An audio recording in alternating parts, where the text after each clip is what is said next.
Epilogue. Later that afternoon, after all the noise and celebrations had died down, Will sat alone on the tiny veranda of Halt's small cottage. In his hand he held a small bronze amulet shaped like an oak leaf, with a steel chain threaded through a ring at the top.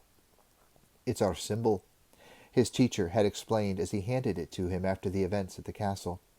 "The ranger's equivalent of a coat of arms." Then he fumbled inside his own collar and produced an identically shaped oak leaf on a chain around his neck. The shape was identical, but the color was different. The oak leaf Halt wore was made of silver. "Bronze is the apprentice color," Halt told him. "When you finish your learning, you'll receive a silver oak leaf like this one. We all wear them in the Ranger Corps, either silver or bronze." He looked away from the boy for a few minutes, then added, his voice a little husky, "Strictly speaking, you shouldn't receive it until you've passed your first assessment. But I doubt anyone will argue about it, the way things have turned out." Now the curiously shaped piece of metal gleamed dully in Will's hand as he thought of the decision he'd made.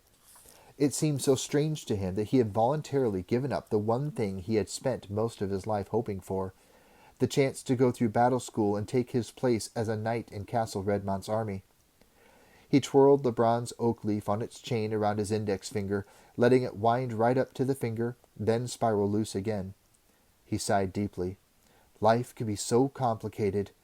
Deep within himself he felt he had made the right decision, and yet, way down deeper still, there was a tiny thread of doubt. With a start he realized that there was someone else standing beside him. It was Halt, he recognized as he turned quickly. The ranger stooped and sat beside the boy on the rough pine planking of the narrow veranda. Before them the low sun of the late afternoon filtered through the luminous green leaves of the forest, the light seeming to dance and gyrate as the light breeze stirred its leaves. "A big day," he said softly, and Will nodded. "And a big decision that you made," the ranger said, after several more minutes of silence between them. This time Will turned to face him. "Halt, did I make the right decision?" he asked finally, the anguish clear in his voice. Halt placed his elbows on his knees and leaned forward a little, squinting into the dappled glare of the trees. "As far as I'm concerned, yes. I chose you as an apprentice, and I can see all the potential that you have in that role. I've even come to almost enjoy having you around and getting under my feet," he added, with the barest hint of a smile. "But my feelings, my wishes aren't important in this. The right decision for you is the one you want most." "I always wanted to become a knight," Will said, then realized with a sense of surprise that he'd phrased the statement in the past tense, and yet he knew that a part of him still wanted it. "It is possible, of course," said Halt quietly, "to want two different things at the same time. Then it just becomes a choice of knowing which one you want most." Not for the first time, Will felt that Halt had some way of reading his mind. "If you could sum it up in one thought, what's the main reason you feel a little disappointed that you refused the Baron's offer?" Halt continued. Will considered the question. "I guess," he said slowly, "I feel that by turning down battle school, I'm somehow letting my father down." Halt's eyebrows shot up in surprise. "Your father?" he repeated, and Will nodded. "He was a mighty warrior," he told the ranger. "A knight. He died at Hackham Heath fighting the Wargals. A hero." "You know all this, do you?" Halt asked him, and Will nodded again. This was the dream that had sustained him through the long, lonely years of never knowing who he was or what he was meant to be. The dream had finally become reality for him now. "He was a man any son could be proud of," he said finally, and Halt nodded. "That's certainly true." There was something in his voice that made Will hesitate. Halt wasn't simply agreeing out of politeness. Will turned quickly to him, realizing the full implications of the ranger's words. "You knew him, Halt? You knew my father?" There was a light of hope in the boy's eyes that cried out for the truth, and the ranger nodded soberly. "Yes, I did. I didn't know him for long, but I think I could say I knew him well. And you're right. You can be extremely proud of him." "He was a mighty warrior, wasn't he?" said Will. "He was a soldier," Halt agreed, "and a brave fighter." "I knew it," Will said happily. "He was a great knight." "A sergeant," Halt said softly, but not unkindly. Will's jaw hung open. The next words he had been about to say froze in his throat. Finally, he managed, in a confused voice, "A sergeant?" Halt nodded.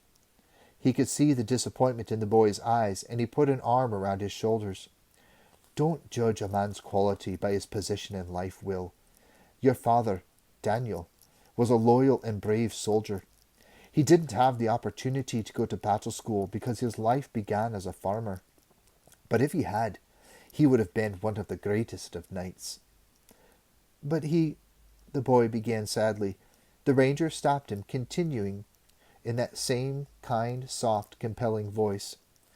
"Because without taking any of the vows or the special training that knights have, he lived up to the highest ideals of knighthood and chivalry and honor.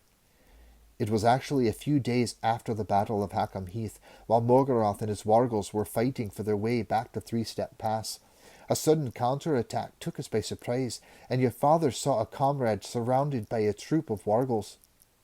The man was on the ground and was within a second of being cut to pieces when your father took a hand." The light in the boy's eyes had begun to shine again. "He did?" Will asked, his lips just framing the words, and Halt nodded. "He did. He left the safety of the battle line and leapt forward, armed with only a spear. He stood over his injured comrade and protected him from the wargals. He killed one with a spear, then another smashed the head of the spear, leaving Daniel with only a spear shaft. So he used it like a quarterstaff and knocked down 2 others, left, right, just like that." He flicked his hand to the left and right to demonstrate. Will's eyes were intent on him now, seeing the battle as the ranger described it. "He was wounded then, as the spear shaft broke under another attack. It would have been enough to kill most men, but he simply took the sword from one of the wargals he killed and struck down 3 more, all the time bleeding from a massive wound in his side." "3 of them?" Will asked. "3. He had the speed of a leopard, and remember, as a spearman, he had never actually trained with a sword."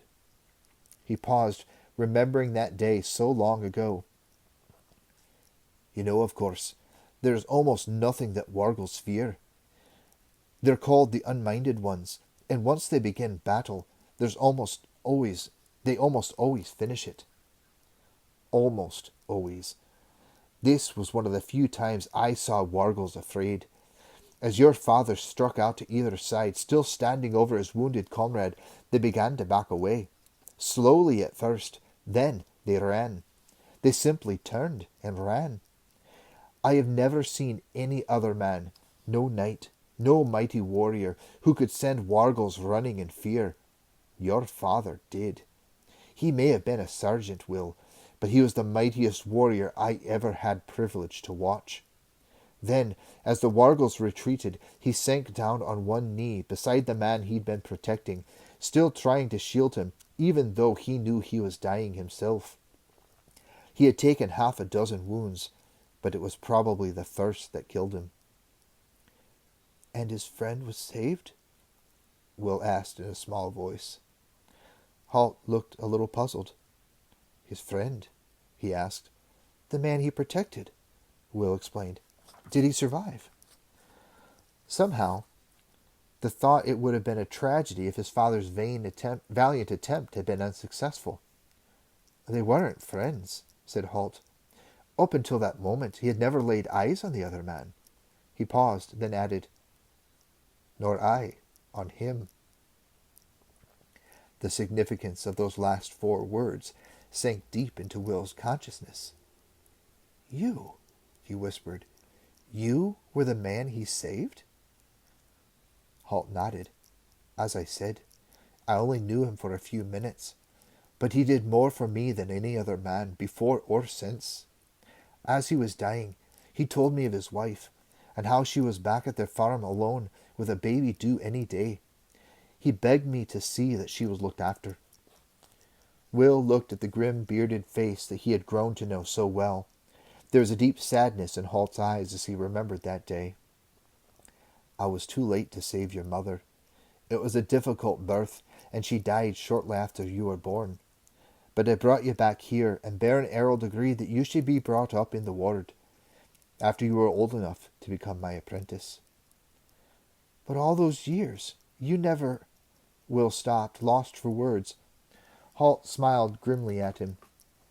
I never let on that I placed you in the ward? No. Think about it, Will. People are strange about rangers.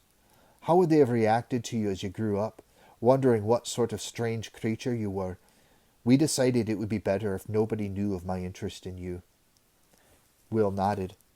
Halt was right, of course. Life as a ward had been difficult enough. It would have been far more so if people had known he was somehow connected to Halt. So you took me as your apprentice because of my father? He said. But this time Halt shook his head. No. I made sure you were looked after because of your father. I chose you because you showed you had the abilities and skills that were needed.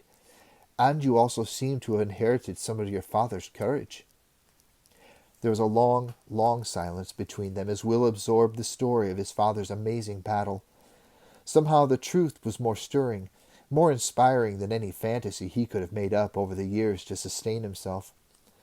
Eventually, Halt stood up to go, and he smiled gratefully up at the grizzled figure, now silhouetted against the sky as the last light of the day faded. I think my father would be glad I chose the way I did, he said, slipping the bronze oak leaf on its chain over his head. Halt merely nodded once, then turned away and went inside the cottage, leaving his apprentice to his own thoughts. Will sat quietly for some minutes. Almost unthinkingly, his hand went to touch the bronze oak leaf symbol hanging at his throat. Faintly, the evening breeze carried the sounds of the battle school drill yard to him, and the non-stop hammering and clanking from the armory that had been going on day and night for the last week. They were the sounds of Castle Redmont preparing for the coming war. And yet, strangely, for the first time in his life, he felt at peace.